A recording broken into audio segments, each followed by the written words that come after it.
ការចោទប្រកាន់លោកនុតសោភ័ណ្ឌត្រូវបានចោទប្រកាន់ពីបទប្រទុះកេរខ្មាស់ដែលមានស្ថានទម្ងន់ទោសពាក់ព័ន្ធនឹងក្មេងស្រីមិនទាន់នីតិជន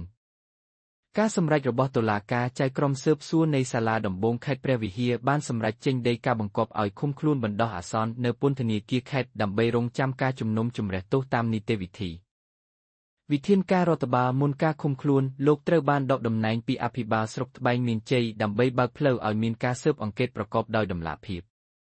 តាមក្រមព្រំទណ្ឌនៃព្រះរាជាណាចក្រកម្ពុជា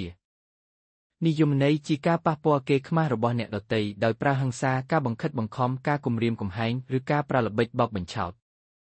ស្ថានទម្ងន់ទោសក្នុងករណីជនរងគ្រោះជាអនីតិជនអាយុក្រោម15ឆ្នាំឬ18ឆ្នាំអាស្រ័យលើករណីឬជនល្មើសជាអ្នកមានអំណាចលើជនរងគ្រោះទោសទណ្ឌនឹងត្រូវបង្កើនធ្ងន់ធ្ងរជាងមុនមហាជនភាគច្រើនបានសម្ដែងការគាំទ្រចំពោះចំណាត់ការផ្លូវច្បាប់នេះដោយយល់ថាគ្មានជនណាម្នាក់ស្ថិតលើច្បាប់ទោះបីជាមានបុណ្យស័ក្តិខ្ពស់ក៏ត្រូវទទួលខុសត្រូវចំពោះមុខច្បាប់ការការពារជនរងគ្រោះជាសារដាស់តឿនដល់អ្នកដទៃកុំឲ្យប្រើប្រាស់អំណាចរំលោភបំពានលើអ្នកទន់ខ្សោយជាពិសេសស្ត្រីនិងកុមារ